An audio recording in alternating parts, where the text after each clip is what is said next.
Eu sou Manuel Carvalho e este é o P24. António José Seguro nomearia um primeiro-ministro do Chega. Não disse se o faria por opção ou por falta de alternativas. O artigo 120 da Constituição define quais são e define aquilo que é o papel do Presidente da República. E o Presidente da República, nas suas competências, nomeia o Primeiro-Ministro. Mas é obrigado a ter em consideração os resultados eleitorais e a ouvir os partidos com representação parlamentar. Até agora, todos os Presidentes da República deram posse, ou neste caso, indigitaram, nomearam como Primeiro-Ministro o líder do partido ou da coligação mais votada. Eu tenciono manter esse princípio. Na entrevista de António José Seguro a José Alberto Carvalho, na TVI, o candidato presidencial deixou no ar uma tese que, para o comum dos mortais, parece lógica e consensual. Se na democracia o que prevalece é a vontade expressa da maioria dos cidadãos, então se o Chega a ganhar umas eleições, é normal que seja convidado a formar governo. Certo? Nem por isso. Um pouco por todos os espectros da esquerda, não faltaram vozes a expressar surpresa, desencanto ou até indignação. Uma das opiniões mais contundentes a questionar as declarações de António José Seguro pode ser lida nas páginas do Público.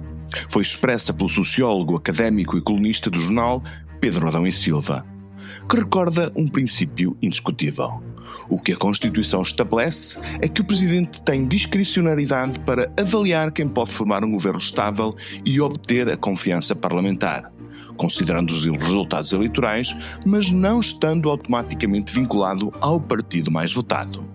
Ou seja, continuava Pedro Adão e Silva, o Presidente deve considerar o princípio da governabilidade e, nos tempos que correm, convém que aprecie também o respeito que os líderes partidários nutrem pela Constituição. Se, convidado a responder à mesma pergunta, o candidato Gouveia Melo tergiversou, dizendo que daria posse a qualquer coligação que permitisse a governação e agiria com maior bom senso no sentido de encontrar uma solução que garantisse a maior estabilidade política, Seguro fez uma leitura mais imediata e linear do que diz o texto constitucional. A verdade é que o Presidente pode ignorar o vencedor das eleições, que não tem uma maioria de deputados, desde que uma coligação de outros partidos lhe apresente uma solução de estabilidade garantida com uma maioria. Em 2015, o Presidente Cavaco Silva não foi por aí, decidindo nomear Pedro Passos Coelho para o governo e acabou por ser contrariado pela maioria formada pelo Partido Socialista, Bloco de Esquerda e PCP. Se o Presidente não é forçado a escolher quem ganha, em tese só fará sentido uma escolha alternativa se essa escolha for aprovada pela maioria dos deputados eleitos. Seguro falou num cenário puro e duro de um vencedor sem maiorias alternativas. Gouveia Melo foi mais hábil e decidiu dar uma resposta mais aberta. Terão os dois razão? Ou terá um mais razão do que o outro? Convidamos para analisar esta questão o constitucionalista Jorge Bacelar Gouveia, professor catedrático da Universidade Nova de Lisboa. Este é o P24. O seu dia começa aqui.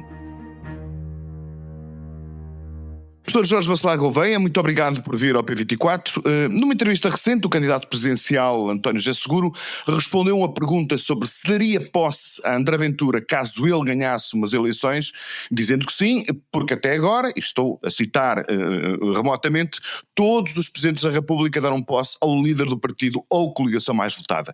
Esta tradição que António José Seguro invoca tem fundamento no texto constitucional? Eu julgo que tem fundamento, embora o texto constitucional não seja muito claro o que é que diz. Diz que o Presidente da República deve nomear o Primeiro-Ministro e, portanto, o Governo, por conseguinte, de acordo com os resultados eleitorais, neste caso, os resultados para a Assembleia da República e ouvidos os partidos políticos. Portanto, faz essa auscultação e o que o Presidente da República procura é nomear um Governo que tenha chance de não ser chumbado na Assembleia da República. Não tem que ter o programa do Governo aprovado expressamente, basta que não seja rejeitado, mas vai procurar um Primeiro-Ministro que consiga formar um governo que tenha apoio parlamentar ou que não tenha nenhuma barreira parlamentar. E, portanto, desse ponto de vista, tem havido essa tradição, a não ser em casos excepcionais, em que no fim das legislaturas houve um grande desgaste e o Presidente da República não aceitou novos primeiros-ministros. Estou a lembrar, no caso da AD, penso do professor Vítor Crespo, ou noutros casos também que isso sucedeu já no desgaste final das legislaturas, mas penso que desse ponto de vista a leitura do Dr. António José Seguro é a leitura que é coincidente com aquilo que diz a Constituição. Agora, claro que aí há outra questão que se pode colocar, é saber se dá posse a um governo minoritário, mas também pode acontecer que André Ventura e o Chega sejam o partido mais votado, mas não tenham a maioria absoluta e se formam uma coligação, digamos assim, negativa, ou uma maioria absoluta contrária com o segundo, ou o terceiro, ou o quarto, ou o quinto partidos mais votados. Isso é outra coisa, mas eu acho que Como aconteceu com António Costa em 2015. Sim, eu acho que nesse caso o Presidente da República deve sempre escolher aquilo que os partidos lhe apresentarem que tenha chance de ser viabilizado no Parlamento e, portanto, claro que dessa auscultação o Presidente da República vai ver vários partidos, se perceber que há um partido que ganhou as eleições, mas não tem maioria absoluta, e há outros partidos que se vão juntar e que lhe garantem, às vezes até por um acordo escrito, como aconteceu com o caso da chamada geringonça, uma maioria estável, embora não incluindo o partido mais votado, que na altura era o PSD, e eu acho que aí o Presidente da República deve escolher esse partido, ou esse conjunto de partidos mais votados, não incluindo o partido mais votado. Portanto, se há algo que carece de precisão total na declaração de António José Seguro, foi não ter dado conta, portanto, do cenário de haver, esse cenário que o professor acabou de referir, de haver um outro partido que consegue apresentar ao Presidente da República um cenário de maioria que garante outro tipo de estabilidade. Porque isto, enfim, pela lógica, enfim, até pelo respeito daquilo que é a vontade popular, faz sentido que o primeiro contacto e a primeira inclinação do Presidente da República, à luz daquilo que diz a Constituição, seja dirigido para o mais votado, não é? Sim, ele realmente, ao não ter dito mais nada, segundo percebo, ele abre a porta a várias alternativas. Claro que aqui depois cada Presidente da República pode ter a sua margem e o seu estilo próprio. Eu recordo no caso da dita geringonça, penso que na altura o professor Cavaco Silva, Presidente da República, cometeu um erro, porque recorda-se que ele deu posse a um governo do PSD, que era o partido mais votado, sem maioria absoluta, mas o governo durou 28 dias. Penso que isso foi uma coisa desnecessária, porque logo na primeira auscultação aos partidos, os partidos à esquerda, liderados pelo PS e do Dr. António Costa como segundo partido mais votado, mas conseguindo uma maioria absoluta à esquerda, tinham garantido ao Presidente da República que esse governo nunca passaria, que seria aprovada uma moção de censura como foi, e que eles é que conseguiriam. E, portanto, perderam-se 2 meses com um governo que já sabia que estava, digamos, morto à partida, não teria qualquer chance.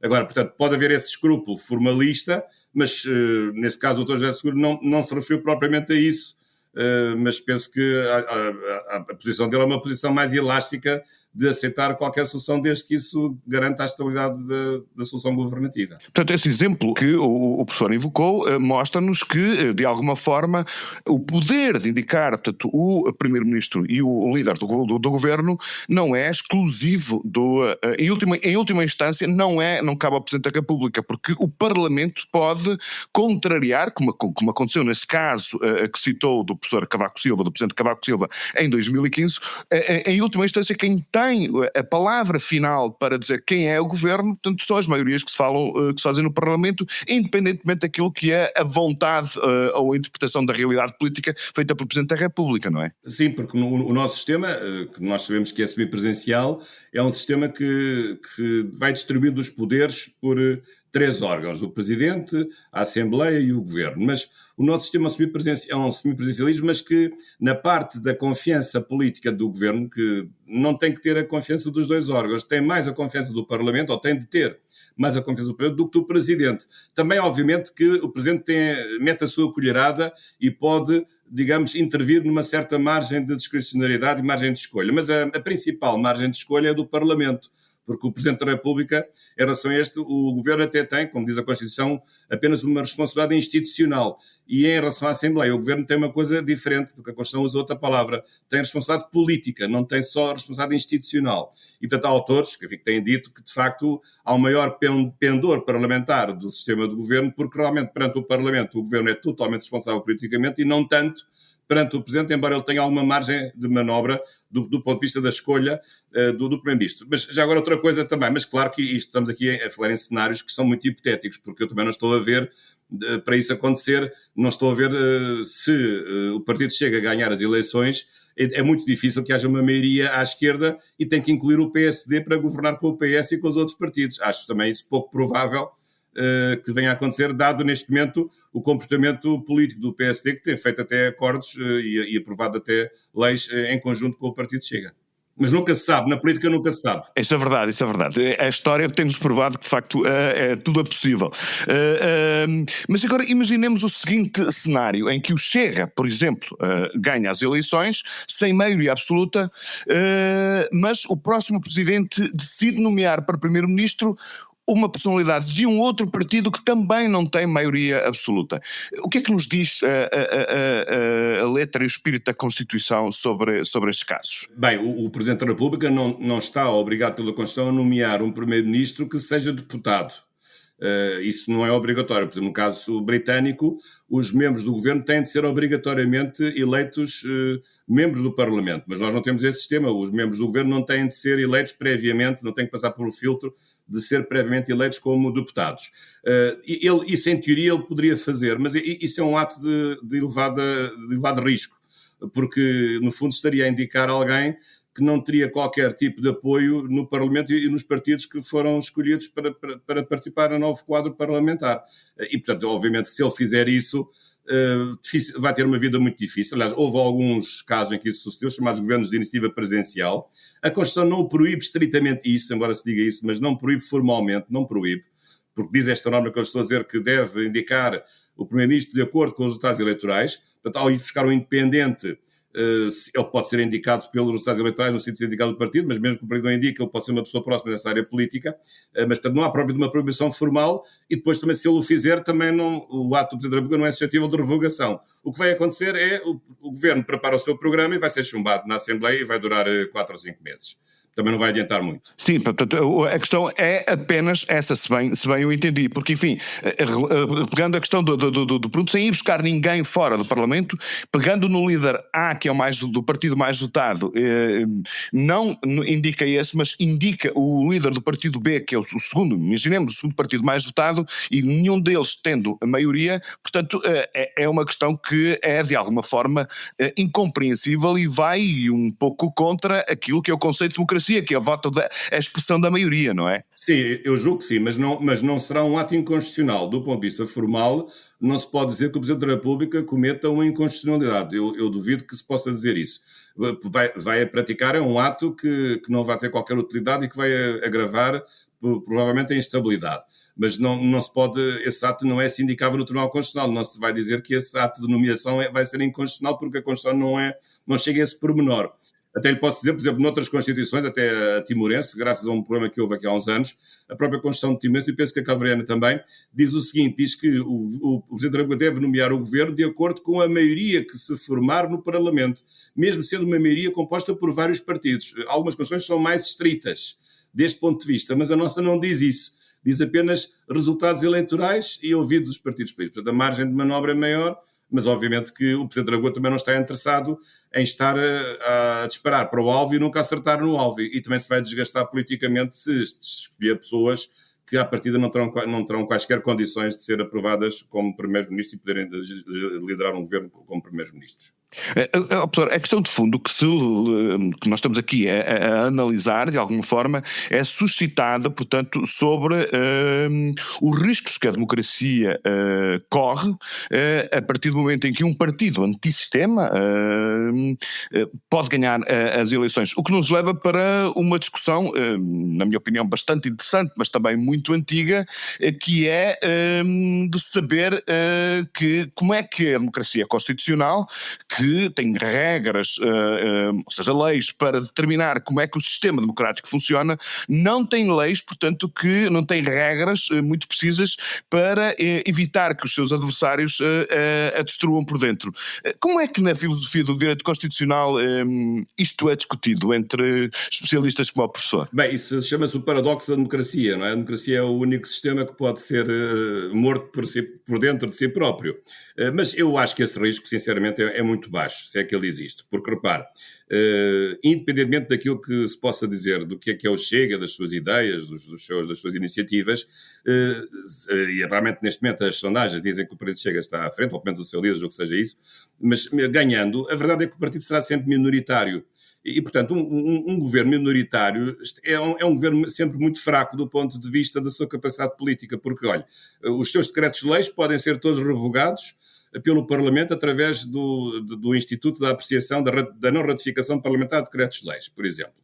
Portanto, do ponto de vista legislativo, não tem qualquer possibilidade, e, além do mais, tem a intervenção do Presidente da República, que pode sempre recusar a promulgação de leis ou de decretos-leis que possam pôr em causa, digamos, a própria democracia. Onde o Governo vai ter mais poder sendo minoritário, que é o que está a acontecer agora com estes governos minoritários, que na prática às vezes funcionam como se fossem maioritários, é realmente no âmbito da administração, digamos, da nomeação dos bois e das girls para os jobs. Isso, de facto, aí hoje percebe-se que um governo minoritário aí porta-se como se fosse um governo maioritário, porque preenche totalmente todos os taxos que há na administração pública. Isso é que eu acho que é o aspecto mais preocupante de um governo minoritário, embora não seja só o problema desse hipotético futuro governo, mas é sempre um problema de todos os governos minoritários em que não há mecanismos aí de limitação. Depois, em relação a riscos maiores de iniciativas que não sejam democráticas, que atentem contra os direitos das minorias, isso, apesar de tudo, eu fico mais ou menos descansado, porque temos um Tribunal Constitucional